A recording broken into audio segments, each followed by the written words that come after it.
Listo. De señalización que es importante que nosotros los tengamos como en el radar debido a que vamos a irlas recordando a lo largo de este módulo, inclusive de otros módulos, porque pues son muy multifactoriales y multiorgánicas, algunas de esas citoquinas o algunas de estas vías de señalización asociadas. Entonces, esta la vimos en la clase anterior. Recuerden que hace relación a la forma como las citoquinas, de momento tenemos como un nombre genérico, ya les digo, porque tiene que ver con ese nombre genérico de las citoquinas. En cuanto a la acción en un receptor, que se llama receptor de citoquinas, aquí vemos el ejemplo de la interleuquina 6 actuando sobre el receptor de citoquinas de la interleuquina adaptado a un componente que se llama GP130, que hace parte del receptor, ¿vale? La vía, digamos, como canónica o la vía normal de funcionamiento de una ruta de señalización asociada a una citoquina se parece mucho a las vías asociadas a los factores de crecimiento. ¿Listo?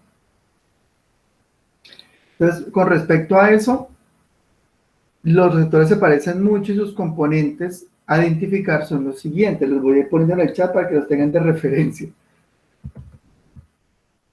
Obviamente el receptor. Dentro del receptor vamos a tener dos elementos fundamentales, uno que se llama Jack, que es quien primeramente se activa, y otro que se llama STAT. Ese factor STAT hace parte de lo que se denomina factor de transcripción, es el famoso factor de transcripción que se va al núcleo. Pero solamente lo hace cuando se da obviamente la unión con la citoquina. Jack lo activa y él dimeriza y se va hacia el núcleo. Ese es el mecanismo como canónico. Canónico significa que es el mecanismo más regular o el mecanismo principal. Canónico significa el mecanismo regular o principal.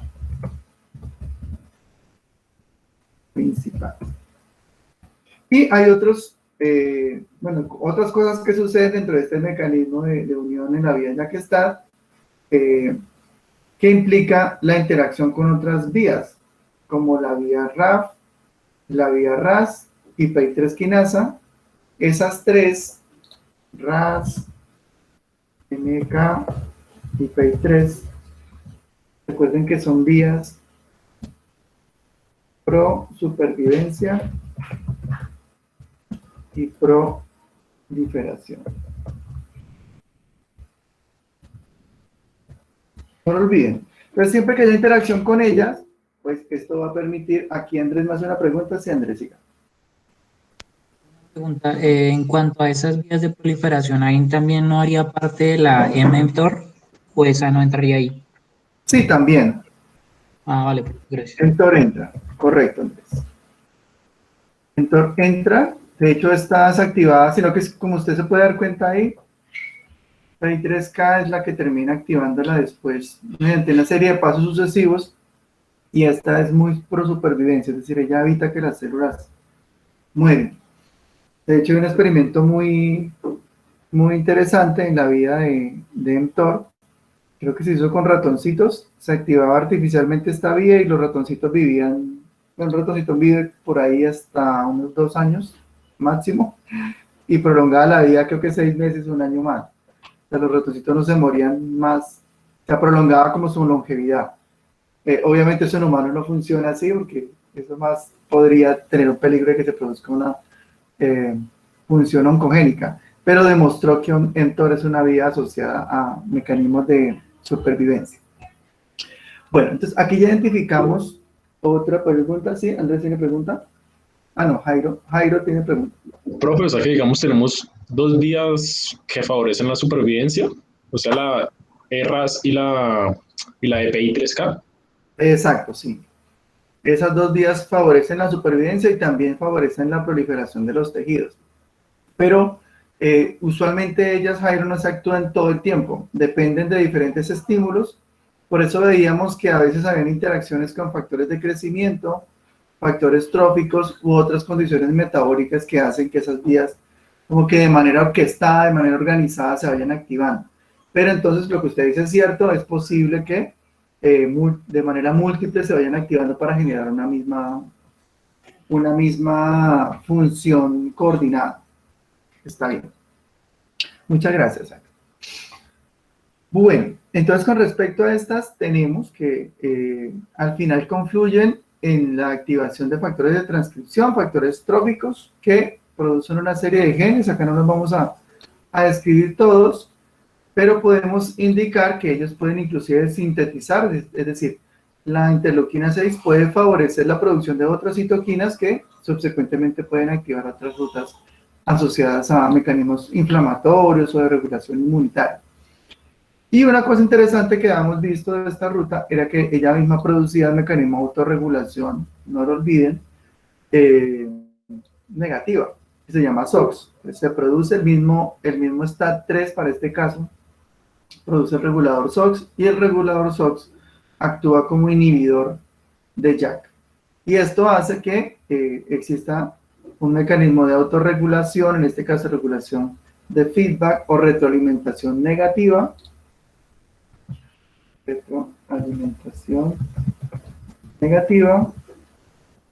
por parte de SOX. Eso fue lo que vimos en la clase anterior. ¿Listo? Andrés levantó la mano. Genera una duda en cuanto al cáncer. Digamos, ¿qué pasaría si nosotros hiciéramos de cierta forma una sobreestimulación de SOX? ¿Eso no evitaría que las células proliferaran así a desorden? ¿No controlaríamos ese crecimiento desordenado? Haría que no se activara la vía, es decir, haría que no se produjeran o las citoquinas que dependen de interleuquina 6, o por ejemplo si es una vía similar, que de hecho esto pasa, eso lo vamos a ver en el próximo módulo, una mala activación de SOX en la vía de la hormona de crecimiento. Esto se puede ver en niños, entonces los niños no crecen, Andrés, se quedan, o sea, tienen talla baja, dependiendo de la activación hormonal, porque a veces hay interacción entre factores tróficos, hormona de crecimiento, y la parte de activación por citoquinas. Y aquí como lo que no funciona correctamente es SOX, o se expresa, como usted lo dice, de manera exacerbada, bloquea la vía, y en este caso la repercusión sintomática es que hay una interrupción del crecimiento. Ya después veremos el caso, es un artículo bien interesante, me gusta siempre tratarlo. Veremos el caso de estos niños y cómo, digamos, adaptaciones, que me parece sorprendente, de otros receptores como que salvan el día. Son capaces de intervenir y, por lo menos, si la vía está bloqueada, tener una vía como alterna que garantice, aunque sea que se dé una parte de la activación de la vía. Es decir, que no hay un bloqueo completo, sino que sea un bloqueo parcial. El niño no crece mucho, pero si hay cierta inducción, el niño puede terminar creciendo por inducción hormonal. Eso es eso se descubrió hace unos 20 años, que es posible estimular, no, 20 no, hace más, hace unos 35 años, estimulando mediante un control hormonal, inducción hormonal, determinadas vías, se puede retomar o se puede generar una condición en la cual parte de la vía termine funcionando y se genera una respuesta. En este caso de los niños, ellos pueden crecer, pero no directamente por la vía bloqueada, sino por una vía alterna que veremos más adelante. Entonces, para conclusión, para que no quede enredado, Andrés, SOX es un retroalimentador que en este caso actúa controlando el nivel de activación de una vía y que su desregulación puede llevar a que la vía quede bloqueada completamente. ¿Listo? Bueno. Entonces, esa es una manera de entender cómo las citoquinas pueden generar una acción, una actividad, y que obligatoriamente es necesario retroalimentarlas, usualmente negativamente, para que no generen una respuesta exacerbada, porque si no eso generaría mayor activación. Por ejemplo, imagínense que esta interleuquina 6 después también termine activando citoquinas similares, y esto generaría un feedback positivo. La interleuquina 6 se activaría casi a sí misma y esto haría que el tejido sea constantemente proliferativo y de supervivencia, y manejarlo y controlarlo sería, desde el punto de vista bioquímico, bien complejo. Entonces tiene su propio control interno. Bueno, esta es una vía importante que deben tener en cuenta. Otra importante que habíamos mencionado en la clase anterior es la vía NF-κB. Esa inclusive la vimos en clases anteriores, hace un tiempo. Es muy posiblemente que la hayan olvidado. Vamos a retomarla. Es un larguero, pero vamos a tomar los puntos más importantes de esta vía, ¿vale?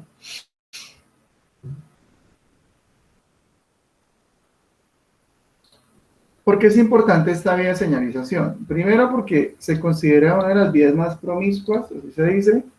NF-κB es una vía altamente promiscua.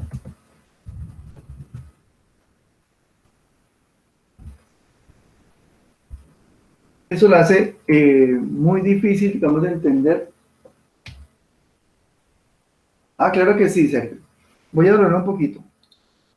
Ya retomamos esta parte.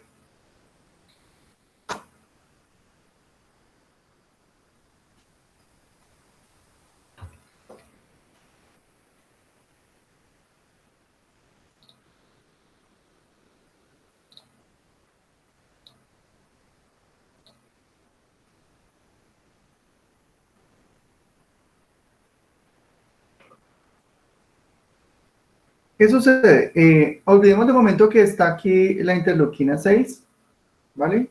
Y pensemos que está la hormona de crecimiento. Actúa de manera similar, solo que los adaptadores no son los mismos, no funciona vía STAT3, sino por otro STAT, lo que se llama STAT5, pero el modelo es el mismo. ¿Qué pasa? Que en los niños, en algunos niños, no en todos, ¿no? En algunos niños hay una desregulación de la producción de SOX, de esta proteína, ¿vale? SOX. Entonces, por ejemplo, si hay mucho SOX, si hay mucha de esta proteína, está generando una altísima inhibición, es decir, todo el tiempo está inhibiendo a JAK. Y si todo el tiempo está inhibiendo a JAK, pues STAT3 no se va a activar, no se va a dimerizar y estos genes quedan bloqueados, ¿vale? Como la hormona de crecimiento, en parte de su función, lo que obedece es a la proliferación, a la supervivencia y al desarrollo de los tejidos. Si esta vía se bloquea, pues el tejido no va a crecer, no va a generar una respuesta, y obviamente, así el niño produzca hormona de crecimiento, el niño no crece, ¿ven? Pero no obedece a la secreción de la hormona, sino que obedece a una desregulación de uno de los mediadores o de los puntos de mediación. Andrés tiene una pregunta.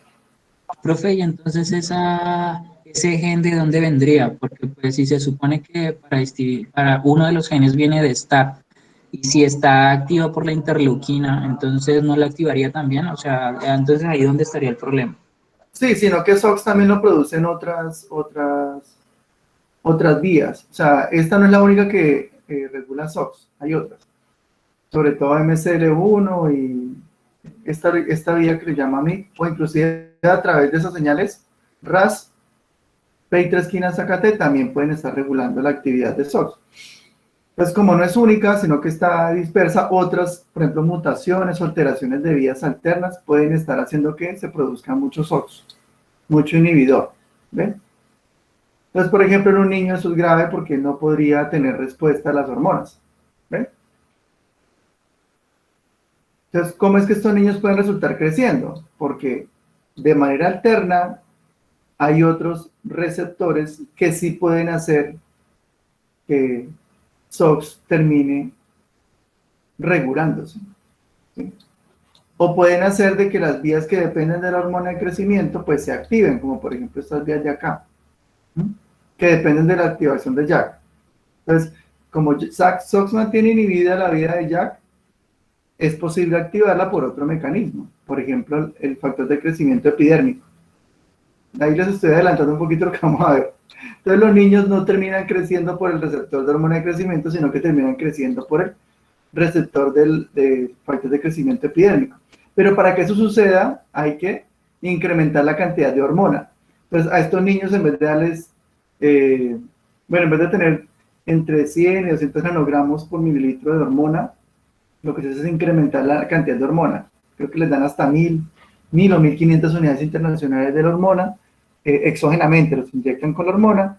La hormona lo que hace, bueno, hormona de crecimiento sintética, activa el factor de crecimiento epidérmico y él sí termina regulando, obviamente activando a JAK y regulando a SOX. Y el niño termina creciendo. Sí, y no crece igual. En este caso, el niño no crecería igual, pero podría estar casi a un nivel normal de un niño de su edad. ¿Sí? Obviamente son niños con condiciones especiales, pero sí se ha logrado, no todos, por ejemplo, creo que de 20, por ahí 10, 12 responden. 10 o 12 responderán en el tratamiento. Pero bueno, eso es algo muy importante, poderle, digamos, aportar al niño la posibilidad de incrementar un poquito su talla dependiendo de estas condiciones. Obviamente son condiciones muy raras, esto no es lo común es que los niños pues que sea normal, pero nos sirve, digamos, como para comprender cómo la modificación de una ruta puede terminar afectando a un niño. Sí, por la hormona sí crece, porque lo que pasa es que la hormona de crecimiento, como por la vía natural no funciona, la hormona se uniría al factor de crecimiento epidérmico. Eso es lo que hace, eso lo hace complejo porque es que a veces el receptor de crecimiento epidérmico tiene una parte, o sea, ustedes ven que tiene dos partecitas, entonces una parte es la mitad del receptor, es el receptor de hormona de crecimiento, y la otra mitad es el receptor de factor de crecimiento epidérmico, se llaman heterodímeros. Entonces tienen dos partes diferentes. Entonces una parte es del factor de crecimiento epidérmico y la otra parte es de la hormona de crecimiento. Entonces por esa partecita de la hormona de crecimiento interactúa y genera la respuesta. Por eso es una de las explicaciones por las cuales hay que incrementar la dosis, hay que incrementar la cantidad de hormona para que exacto, sí, Andrés. Ahí se llaman heterodímeros. Heterodímeros, que son receptores que tienen una parte de factor de crecimiento epidérmico más otra parte del receptor de hormona de crecimiento. ¿Sí? Receptor de hormona de crecimiento. También puede darse el caso que es homodímero, es decir, que el receptor solamente de hormona de crecimiento o el receptor es solo de factor de crecimiento epidérmico. Entonces se pueden dar homodímeros o heterodímeros. La ventaja de los heterodímeros es que pueden responder a más de una hormona. Y eso pues tiene unas connotaciones. Eso es una de las cosas bien interesantes, bien particulares, le explotan a uno la cabeza que el cuerpo humano sea capaz de generar ese tipo de condiciones como alternas. Listo, no sé si tienen una pregunta adicional.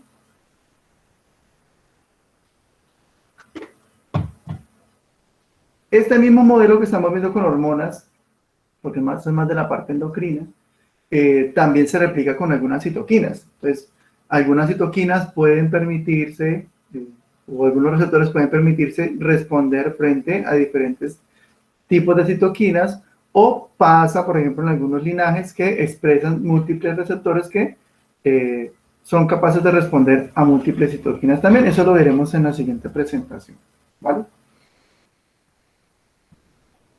Bueno, entonces vamos a pasar a la siguiente parte de la clase.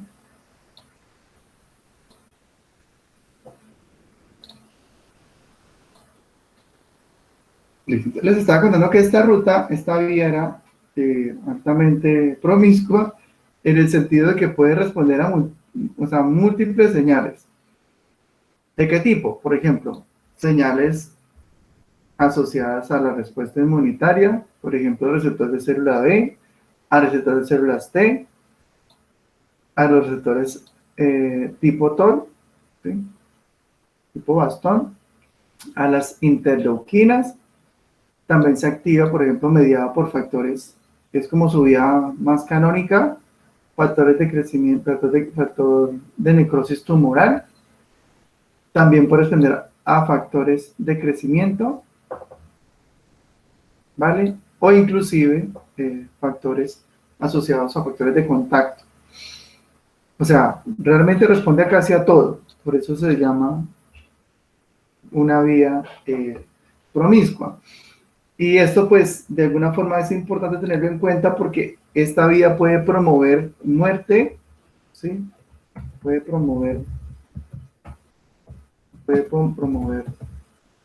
muerte y apoptosis, pero también puede promover supervivencia y proliferación.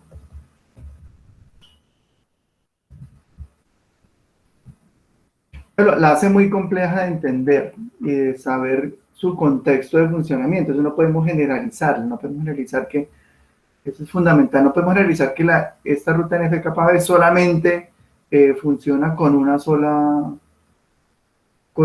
vía, no. Ni solamente responde a una sola señal, no. Porque de lo que se ha descubierto actualmente es muy, muy diverso. Bueno, aquí hay un enredo bien complicado. Vamos a sacar lo más importante de este enredo y es lo siguiente, que es lo que se denomina la vía canónica. Entonces, la vía canónica es como la vía principal de acción de la ruta o de esta vía, ¿ok?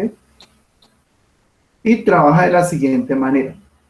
Uno, existen una serie de reguladores de la activación del mecanismo. Entonces, el mecanismo se activa por unas quinasas que son estas tres de acá, IKKB, IKK alfa, IKK gamma. Ellos son los reguladores o los activadores de la vía. Si ellos están dormidos, la vía está dormida. Si ellos están inactivos, la vía está inactiva. Por tanto, todo confluye en activarlos a ellos. No sé si ustedes de pronto deben interpretar este enredo de flechas, pero todas las flechas están dirigidas ya sea a inhibir o a activar esos tres de acá. IKK alfa, IKK beta o IKK gamma, que también se llama NEMO. Es el mismo. Tiene otro nombre alterno. Entonces todo confluye ahí para que la vía esté encendida o esté apagada. Entonces, ya sea que se encienda o se apague la vía, pues va a promover lo siguiente. Si está encendido, este conglomerado de IKK lo que hace es favorecer un proceso que se llama ubiquitinización. Eso que ustedes ven ahí, V, eso hace referencia a la ubiquitinización. Ubiquitina. Pues lo que hace es favorecer la adición de ubiquitinas a un componente más corriente abajo, un componente adicional, ¿sí? Que son estos dos que están acá en azul. Lo va a aumentar. Estos dos de aquí, P65 y P52, ¿sí? También se llaman NF-κB2 o REL-A, en el mismo nombre. Pues estos dos deben recibir una ubiquitinización y esto hace que este componente que está acá, que se llama IKB alfa,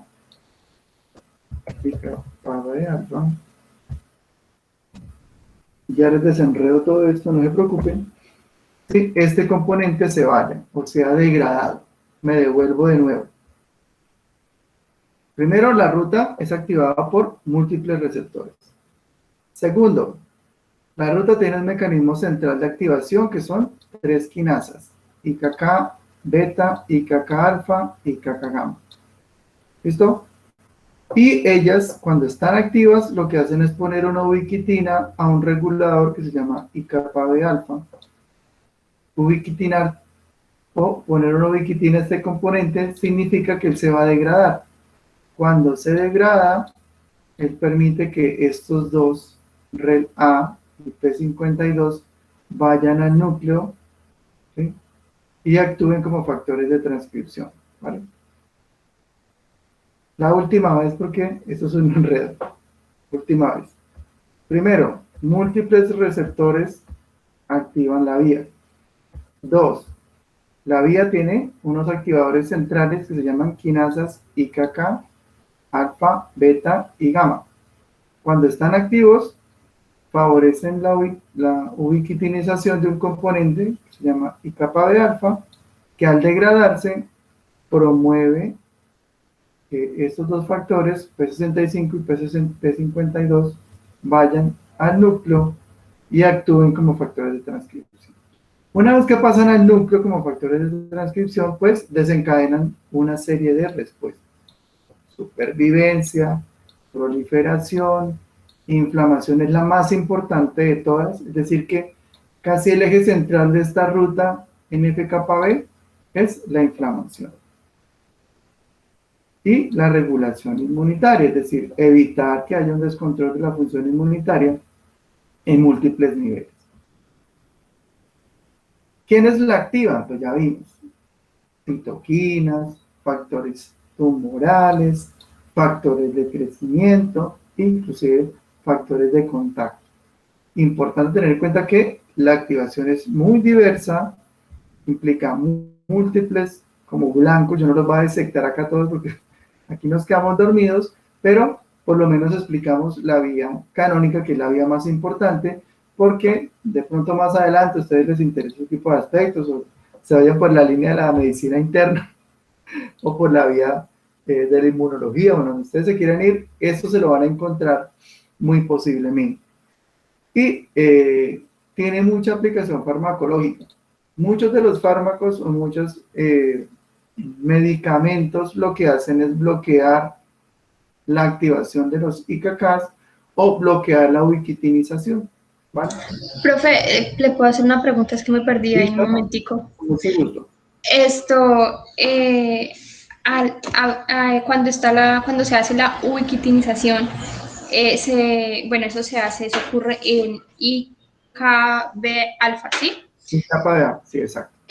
Listo eso. Y ahí se obtienen esos dos productos, por así decirlo, que es P52 y P65, o es que me perdí en ese pedacito.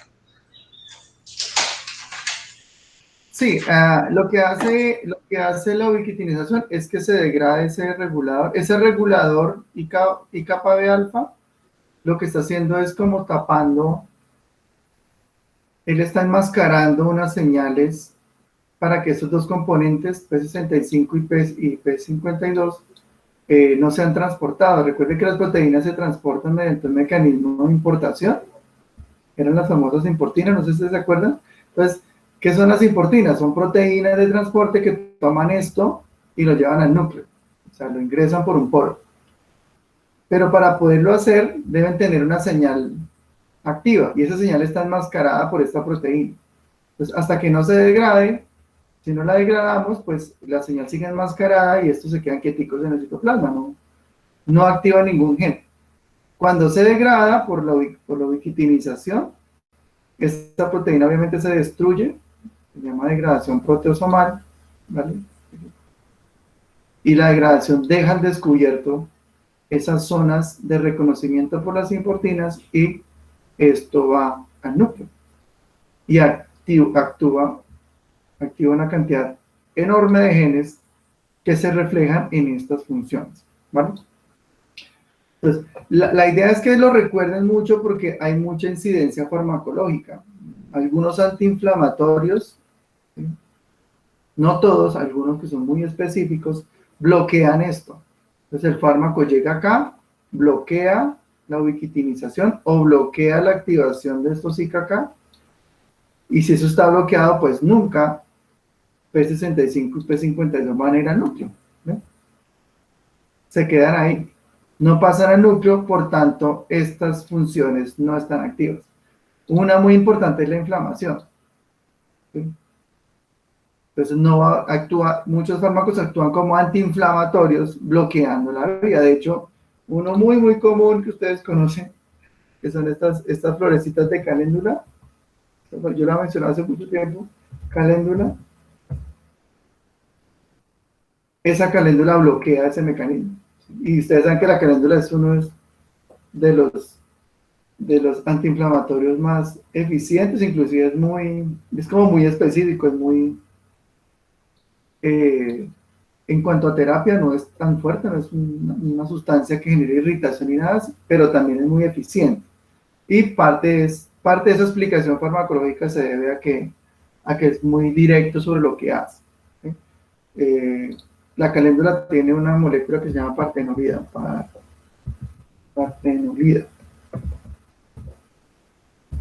¿sí? Y ella actúa bloqueando esa vía. Entonces, ahí vemos un ejemplo de cómo se puede regular inflamación mediante el bloqueo de ciertos componentes de la vía. Y ya, pues ya aprendimos y nos memorizamos la vía canónica. Hay una vía alterna que se llama vía no canónica, ¿sí?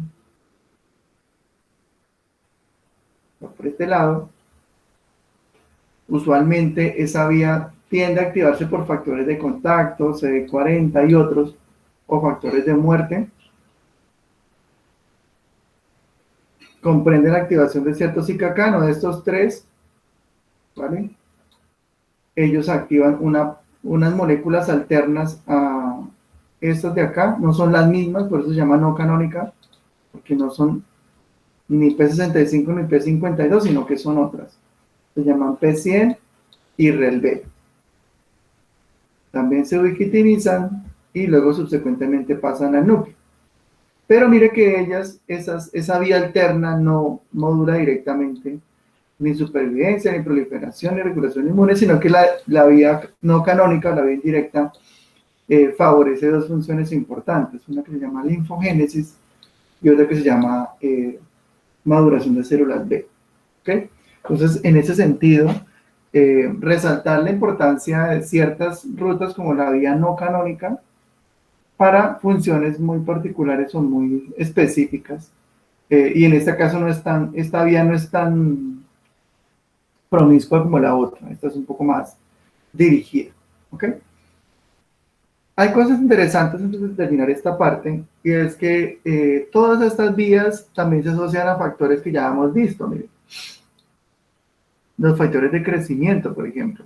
La insulina misma tiene la capacidad de activar mediadores que en últimas pueden regular la actividad de NF-κB y la inflamación. De hecho, ustedes pueden hacer una búsqueda muy rápida, por ejemplo, insulina y su relación con la inflamación.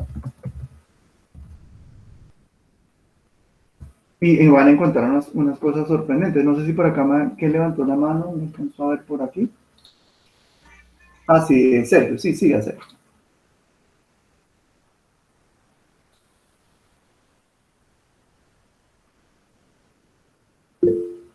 Y Jairo también, si quiere. Sergio no lo escucho, será que tiene un problema con la cámara, perdón, con el micrófono. Si quiere, le damos la palabra a Jairo mientras Sergio puede resolver. Profe, mi pregunta es la siguiente. O sea que, digamos, la insulina puede promover, o sea, digamos, la supervivencia y el crecimiento de tejidos. O sea que, digamos, puede actuar en tejidos como el tejido adiposo y favorecer su crecimiento. Exactamente, sí, señor. Pero la idea acá es que la insulina tenga un rol sobre el metabolismo de carbohidratos, pero cuando hay exacerbación de su función, es donde empieza a hacer las cosas que no debe hacer. De hecho, ustedes van a ver más adelante cuando veamos en endocrino, que es un tema también sorprendente, que la insulina y la hormona de crecimiento tienen funciones antagónicas. Entonces, por ejemplo, la insulina promueve crecimiento de lípidos y la hormona de crecimiento hace lo contrario, que promueve la lipólisis. Tienen roles antagónicos. Entonces, acá, por ejemplo, hay factores de crecimiento que también tienen esa connotación. La hormona de crecimiento hace una cosa y la insulina hace otra. Pero, ¿qué pasa cuando tenemos un alto consumo de carbohidratos? Pues tenemos mucho disparo de insulina, mucho, y eso puede llegar a generar respuestas no deseadas, regulando, por ejemplo, los procesos inflamatorios, o regulando, perdón, no sería regulando, sino desregulando procesos de supervivencia y proliferación. Más o menos por ahí iría el camino. O sea. Acá hay una pregunta de...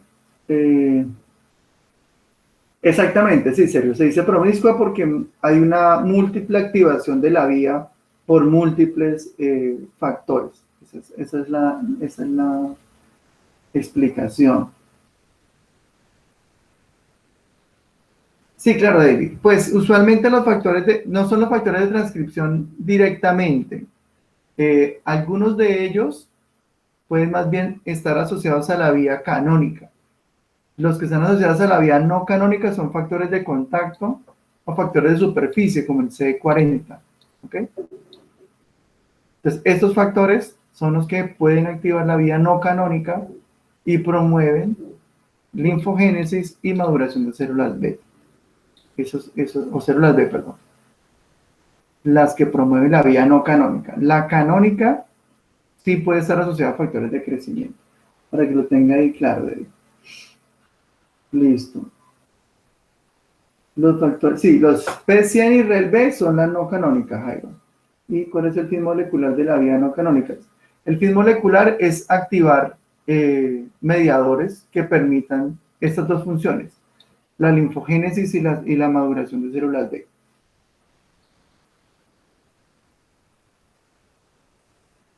Diana me pregunta que esta vez tiene mecanismo, ¿cuál? ¿La canónica o la no canónica? ¿O la función en general?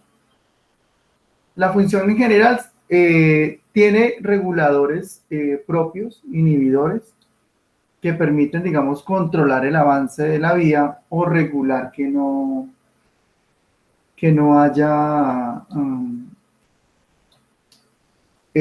una retroalimentación positiva de la misma, porque está el peligro, sino que lo que pasa, Diana Mayerly, es que también depende mucho de factores externos. Entonces, si siempre el factor externo se está produciendo, inclusive eso se incrementa, como es el caso, por ejemplo, el caso de la insulina, eso es lo que puede desencadenar una desregulación de la vía, porque siempre hay un factor externo que tiende a permanecer o tiende a hacer que la vía esté activa todo el tiempo. Entonces, eso hace que los mecanismos de autorregulación no sean tan eficientes. Entonces, en ese caso es bueno tenerlo en cuenta, muy importante la pregunta. ¿Qué factores de autorregulación hay sobre estos mecanismos? Hay varios. Depende, por ejemplo, de activaciones metabólicas. Aquí tenemos, no sé si ustedes recuerden esta enzima que llaman SK3 beta, que es la glicógeno sintasa quinasa. Esta, por ejemplo, puede promover la activación, pero esta enzima está dormida cuando hay buen metabolismo de carbohidratos. Esta puede ser una. Otras que ubiquitinizan receptores. Por ejemplo, este que se llama CILD, que es un regulador negativo de la vía. Estas vías RAS y los que dependen de hormonas de crecimiento también tienen ASOX, sino que aquí no lo ponen por simplicidad. Otros que son los inhibidores de esta vía AKT y PI3 quinasa, que también depende de la producción de factores externos. Y el cuerpo, lo vamos a ver en endocrino, pues tiene una serie de ciclos en los cuales se producen determinadas concentraciones factores tróficos. Ustedes lo saben, durante el sueño se produce la hormona de crecimiento, durante la alimentación se produce la insulina, o mediante regulaciones inclusive de mediadores de la función inmunitaria también se producen determinados inhibidores. Entonces hay una regulación intrínseca que permite controlar la activación de ciertos mediadores, particularmente estos tres, manteniéndolos de manera controlada mediante ubiquitinización.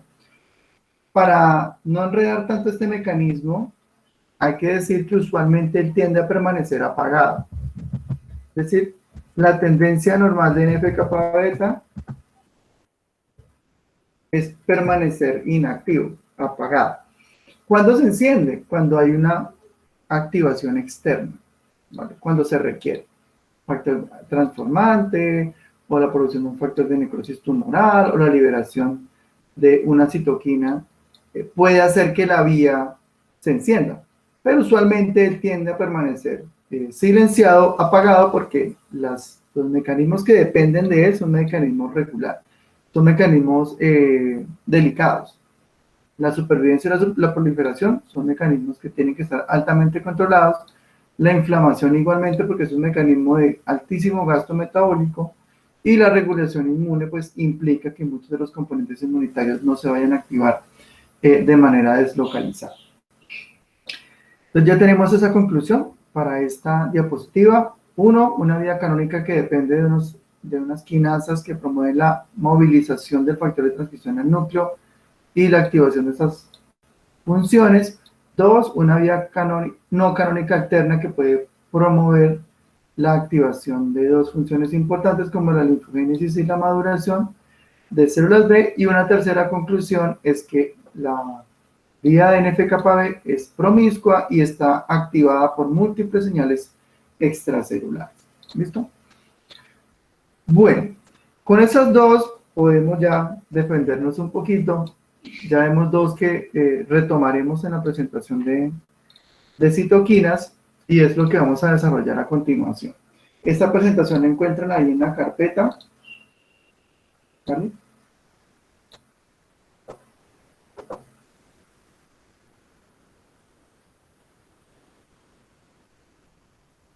Y la idea de ver esto es que pues las citoquinas a nivel del sistema inmunitario tienen un rol fundamental, tanto regulador como activador en el cuerpo humano. Lo primero que tenemos que conocer son ciertos conceptos que pues, generalmente muchos de ustedes pues, dominan, pero vamos a recordarlos antes de entrar como en materia. Voy a poner la presentación.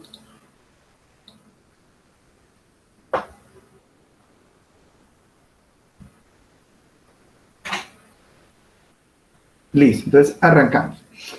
Dentro de los conceptos que debemos dominar tenemos lo que es la función autocrina, endocrina, que es una superfamilia de inmunoglobulinas, que es una interleuquina, que es la activación paracrina, que es la pleiotropía y que es un factor asociado a células del tallo, células madre. Entonces, al final de la presentación la idea es que todos esos conceptos queden claros, y si no, pues ahorita los revisamos más adelante. Lo primero que hay que mencionar es que las citoquinas son moléculas de característica proteica de bajo peso molecular, que usualmente tienen menos de 30 kilodaltos. Lo segundo que tenemos que mencionar es que las citoquinas tienen una altísima, eso lo mencionamos en la clase anterior, altísima afinidad por el receptor.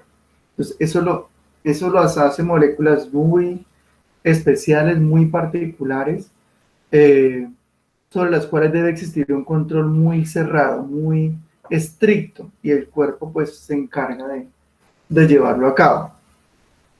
Y tercero, pues las cantidades a identificar de estas citoquinas están en el orden de los picomoles, es decir que desde el punto de vista diagnóstico es muy difícil, bueno, ahorita hay cierta tecnología para poder hacer la identificación, pero usualmente son tecnologías que implican cierto costo, es decir, la determinación de características inmunitarias o la secreción de ciertas citoquinas, usualmente son procedimientos, ya sean moleculares o procedimientos que tienen cierto costo y es bueno que ustedes lo conozcan. Bueno, en cuanto al marco central de activación de la citoquina, siempre obedece al siguiente mapa o ruta que depende de un estímulo, el cual favorece que la célula que produce la citoquina pues quede activada. Subsecuentemente esta célula secreta la citoquina. Al ser liberada la citoquina pues va a una célula blanco, la cual tiene el receptor para dicha citoquina y esto genera un efecto biológico. Esto no es nada nuevo para ustedes, conocen particularmente cómo es el mecanismo. Acá está ilustrado en la imagen. ¿Vale?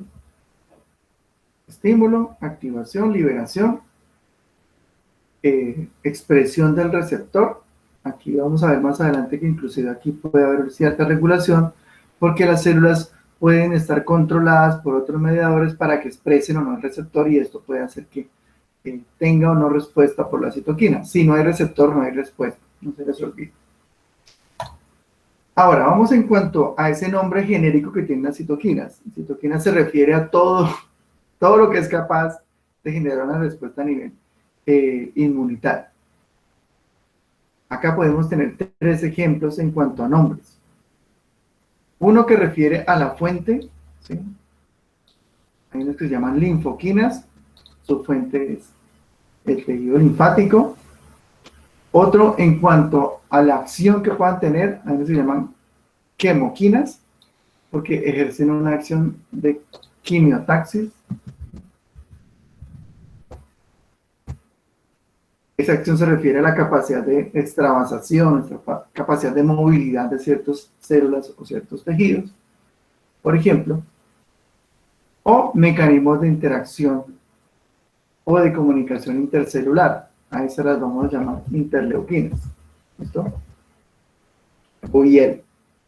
Entonces miren que aquí ya llegamos un poquito más claros a identificar que realmente el nombre citoquinas es un nombre genérico.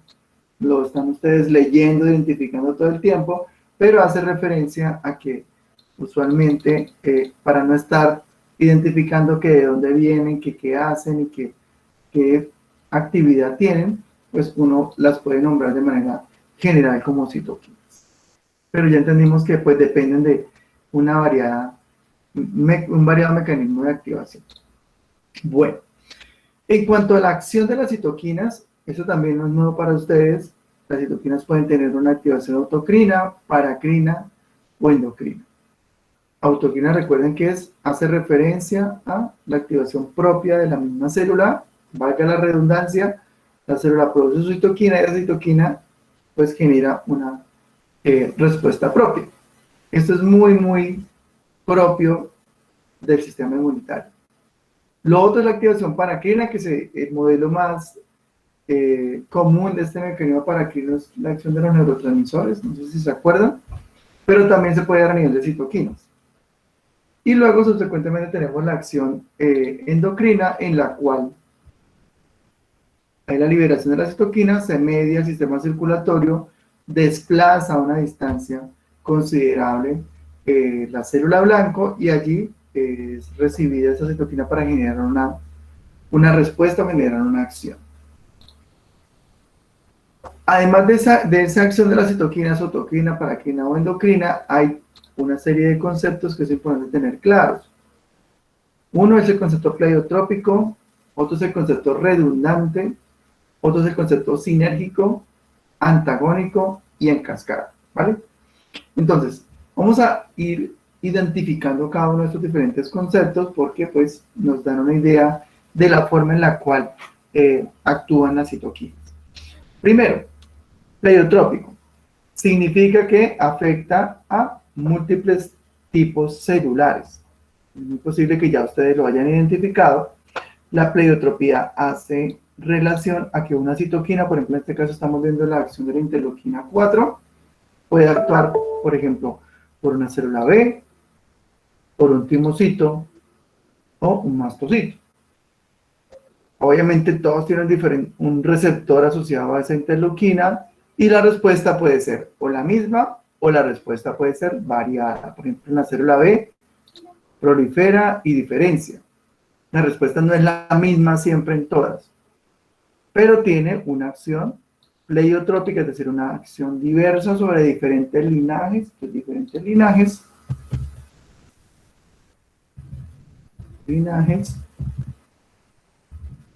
y en esos diferentes linajes puede tener diferentes respuestas. ¿Listo? En la redundancia, ¿qué pasa? En la redundancia tenemos múltiples citoquinas que afectan a la misma célula. Entonces, la acción redundante significa que tenemos una única célula y sobre esa única célula pueden llegar diferentes tipos de citoquinas a ejercer la misma función o efecto. Bueno, entonces en este caso, mírenlo de esta manera, ¿vale? Aquí tenemos la acción redundante, es esta, mírenla. Tenemos en este caso una célula B y sobre esa célula B inciden 3 citoquinas diferentes. La 2, la 4 y la 5. Y la respuesta en este caso es la proliferación. Entonces, la acción redundante hace referencia a que múltiples citoquinas afectan al mismo tipo celular. En este caso estamos en nuestro ejemplo una célula B. ¿Ok? Sinérgica. Aquí de pronto se confunde un poquito este concepto de sinergia con pleiotropía. Ya lo voy a...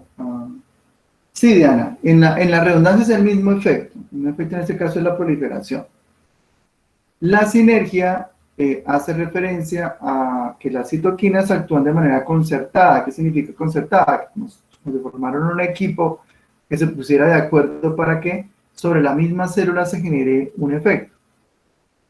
Entonces, en este caso, tenemos la generación de las citoquinas, en este caso una TH, genera interleuquina 4 y 5, y es la acción conjunta la que genera la respuesta, ¿vale? Es decir, es la acción de la interleuquina 4 o la interleuquina 5 en conjunto o concertada la que genera la respuesta. En este caso, es un cambio de actividad o de linaje hacia la producción de anticuerpos de tipo inmunoglobulina E. Si solamente estuviera la 4, no funciona. Si solamente estuviera la 5, no funciona. Tienen que estar las dos de manera concertada para generar una respuesta, que en este caso es el cambio hacia la producción de inmunoglobulina de tipo E. Entonces, esa es la diferencia entre pleiotropía y sinergia. En la pleiotropía, recuerden que en este caso diferentes citoquinas actúan sobre la misma célula para generar el mismo efecto, y en la sinergia son diferentes citoquinas, pero tienen que actuar de manera concertada, es decir, congregarse la actividad de las citoquinas para generar la respuesta, si no, no se lleva a cabo. Esa es la diferencia con la sinergia. Antagónico, pues ya ustedes pueden intuir lo que es un efecto negativo, ¿okay? En el antagonismo tenemos una citoquina que puede estar bloqueando la acción o interferir. De hecho, de allí proviene el nombre de interferón. Interferón significa interferencia. Interferencia.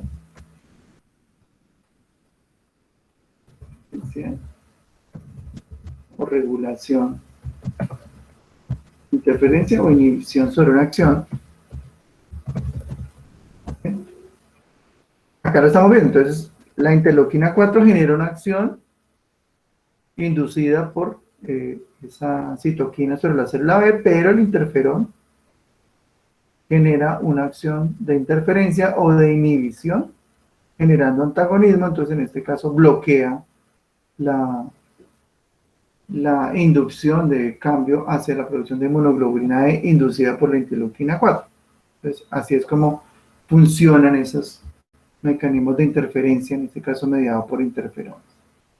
Pues ya conocimos estos: pleiotropía, redundancia, sinergia, antagonismo, y en cascada pues ya no hay dificultad, porque pues la activación en cascada significa que una célula produce un mediador y ese mediador es capaz de generar una respuesta sobre otro célula, inclusive de un linaje diferente, para regular o modular una respuesta inmunitaria, ¿vale? Eso es lo que hace referencia a la cascada de inducción.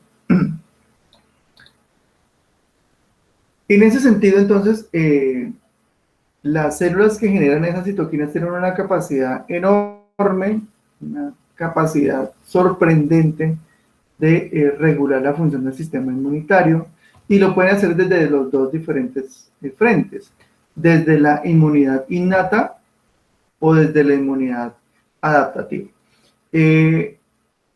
Identificar la totalidad de las citoquinas que generan respuesta, o ver la acción particular de cada citoquina en particular, valga la redundancia, pues puede resultar un desafío académico y de conocimiento importante, debido a la altísima complejidad del sistema inmunitario. Entonces, en este caso, pues, es por lo menos muy recomendado que identifiquen las principales o las más importantes, y ya, en el caso de que se les interese más adelante este tipo de temas, o que vaya a ser a futuro una fuente de estudio debido a una posible especialización en este tipo de áreas, pues sí o sí van a tener que adentrarse un poco más en la identificación de muchas de esas citoquinas.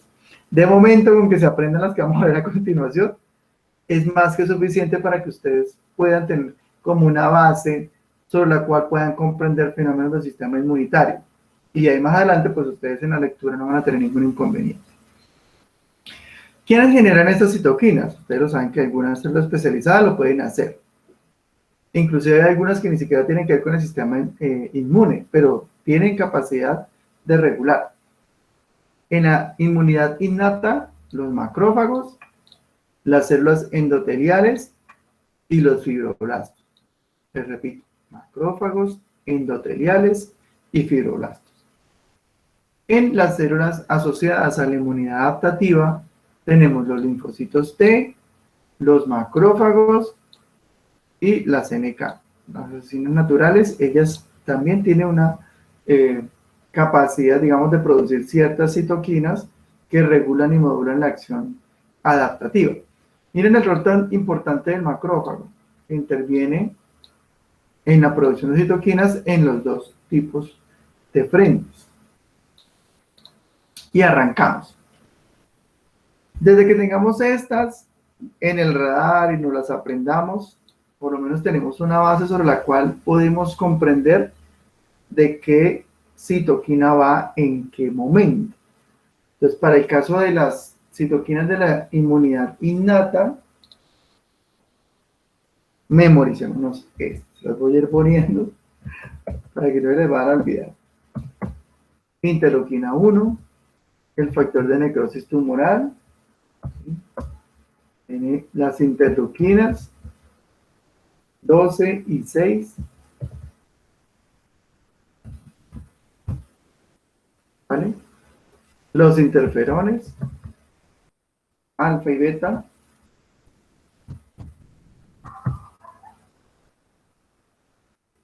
importantes identificarlos, ya nos aprendimos, fáciles, interleuquina 1, factor de necrosis tumoral, interleuquina 6 y 12, el interferón alfa y beta, por lo menos memoricémonos esos. Yo de pronto considero que ya los han visto y que ya los tienen identificados, pero no los vayan a olvidar en cuanto al contexto de la inmunidad innata, que recuerden que es un tipo de inmunidad inmediata y que depende particularmente de la expresión de ciertos síntomas o de ciertos efectos que incluyen, por ejemplo, para la interleuquina 1,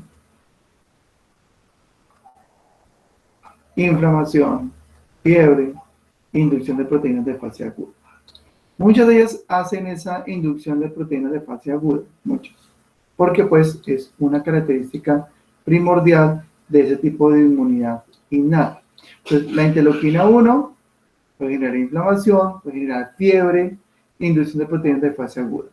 El factor de necrosis tumoral, igual, inflamación, ya inclusive lo vimos allá en la vía NF-κB, ya sabemos cómo actúa, inflamación, inducción de proteínas de fase aguda, pérdida de musculatura, pérdida de la grasa corporal, inducción de muerte en muchos tipos celulares y activación de neutrófilos. Mucho de la activación del factor de necrosis tumoral mediada por TNF-alfa, que subsecuentemente activa la vía NF-κB, tiene como principal objetivo que exista energía disponible para que el cuerpo pueda responder. Eso es una de las principales funciones que tiene. Si degradamos el músculo, si degradamos la grasa, eso lo que busca en últimos o en términos metabólicos es que siempre esté presente la glucosa como un metabolito o grasa como un metabolito energético que el cuerpo puede echar mano para defenderse de un ataque externo, que puede ser una bacteria, puede ser un virus, puede ser lo que sea. La interleuquina 12 y 6, pues allí hay una interacción con la inmunidad adaptativa, entonces ahí ustedes recuerden que la inmunidad adaptativa tiene que comunicarse con la innata, entonces la interleuquina 12 puede servir para promover esa función. Lo mismo, por ejemplo, para el caso de la interleuquina 6, que interviene, por ejemplo, con la interacción en la producción de células B. Los interferones ya vimos que pueden generar un estado antiviral, incrementan la expresión del MSH, que es la histocompatibilidad, los mecanismos de histocompatibilidad o también una activación de células NK.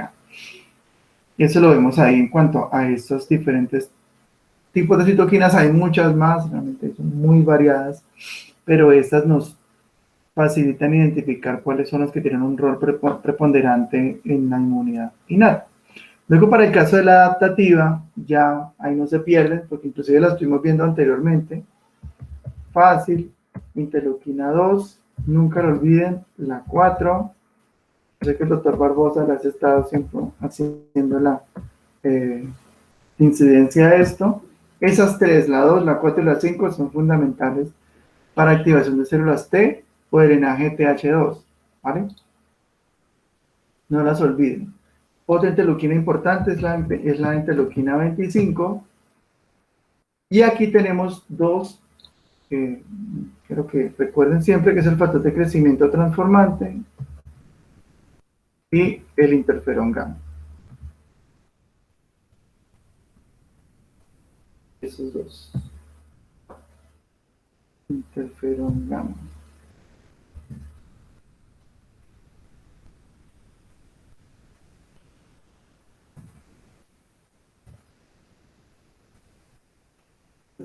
Esos tres componentes usualmente están asociados a incremento en la producción de células T. Eso lo vamos a ver en la próxima clase. Cómo la producción de ciertas citoquinas permiten tanto la activación de células B en cuanto a su proliferación y adicionalmente diferenciación, activación, proliferación de células T. Esas tres interleuquinas, la 2, la 4 y la 5, siempre están asociadas a ese mecanismo, ya sea en la proliferación de células B o T, producción de inmunoglobulina E o en la activación de eosinófilos. Y los factores de crecimiento transformante son como reguladores del mecanismo inmunitario, inhiben la proliferación de células T, también están asociados a la producción de inmunoglobulina E, y en el caso del interferón gamma, en activación de macrófagos y incrementan la producción de complejos de histocompatibilidad de tipo clase 1 y clase 2. Resumen, para el caso de innata, interleuquinas 1, 6, 12, TNF-alfa, interferón alfa y beta, y para la adaptativa 2, 4, 5, interleuquina 25, factor de crecimiento transformante e interferón gamma. Como lo vimos en la diapositiva anterior, el macrófago interviene en las dos, es decir, que uno de los principales generadores de interleuquinas y de mediadores son los macrófagos, entonces los encontramos en casi todos a nivel de secreción, ¿sí? Entonces, el macrófago, interleuquina 1, factor de necrosis tumoral, interleuquina 12, 6, siempre está el macrófago interviniendo en la secreción de citoquinas. En este caso el fibroblasto sí hace como una excepción en cuanto a la producción de interferón beta, y ya para la adaptativa casi no vemos al macrófago, aunque también lo vemos en algunas secreciones, como en el caso del factor de crecimiento transformante, pero aquí más que todo vemos en la actividad de células T que previamente pudieron haberse activado por inducción de la actividad innata. Recuerden que ahí vemos esa interacción entre los dos momentos, de la innata o de la adaptativa. Las células de linaje TH 1 o 2 sirven como mediadores. Además, como hay ligandos y citoquinas para activar diferentes mecanismos, también hay receptores de citoquinas, que inclusive vimos cómo podían activar la vía, en este caso NF-κB. Los receptores, bueno que los conozcan, porque pues sobre ellos inclusive se puede dar una activación farmacológica o regulaciones endógenas.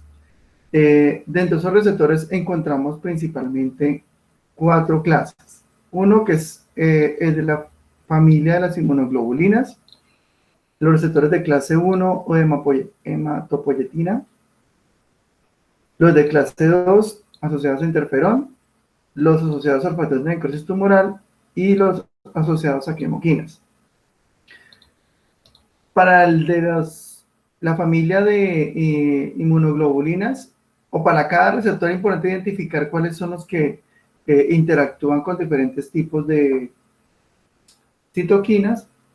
Para este caso, el de las inmunoglobulinas tiene unas características estructurales que aquí de momento pues no vamos a desarrollar. Tienen una serie de puentes disulfuros en una estructura trimérica extracelular y interactúan la interleuquina 1, el factor estimulante de colonias monocito y el componente CX. Ellos son los que interactúan con este tipo de receptor. Luego vamos al receptor de clase 1, que es el que principalmente se conoce a manera diversa porque tiene interacción con casi todas las citoquinas, la 2, la 3, la 4, 5, 6, 7, 9, 11, 12, 13, tanto de componente innato como adaptativo, patrones de crecimiento de colonias, ¿sí? Componente óseo, hormonas de crecimiento, prolactina, bueno. Este tipo de receptor o su tipo a nivel de clase 1 se caracteriza por una serie de estructuras conservadas de cisteínas y esta seguidilla de aminoácidos, que es lo que se denomina un motivo, ¿sí? Motivo de aminoácidos que tiene esta estructura: triptofano, serina, cualquier aminoácido, triptofano y serina. Entonces, para identificar que el de clase 1 responde a casi la gran mayoría de citoquinas. El de clase 2 generalmente responde frente a interferones y la interleuquina 10, ¿vale? También tiene unas características cisteínas en su parte externa.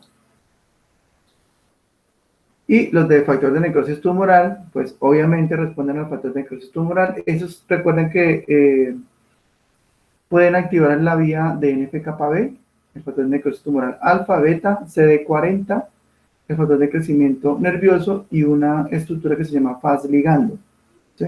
Esos son los receptores que responden frente a esas diferentes señales. Hay características generales de los receptores de citoquinas, tienen característica multimérica, tienen como mecanismos de transducción de señales, es decir, vías de señalización que son comunes entre ellos. Hay una altísima afinidad por sus ligandos y adicionalmente también hay una altísima afinidad para la activación por célula blanco. Y en cuanto a las vías de señalización, muchas de ellas ya las vimos, ¿sí? La vía JAK-STAT, ¿vale? Mecanismos de fosforilación por tirosina, que son las famosas tirosina quinasas, activación por la vía JAK-STAT, translocación al núcleo y transcripción de genes específicos. Aquí vemos un ejemplo que ya nosotros lo identificamos, citoquina. Aquí vemos, por ejemplo, un receptor heterodímero, ¿sí? Con dos diferentes estructuras, fosforilación de JAK, activación de STAT, dimerización, actúa como factor de transcripción y expresión de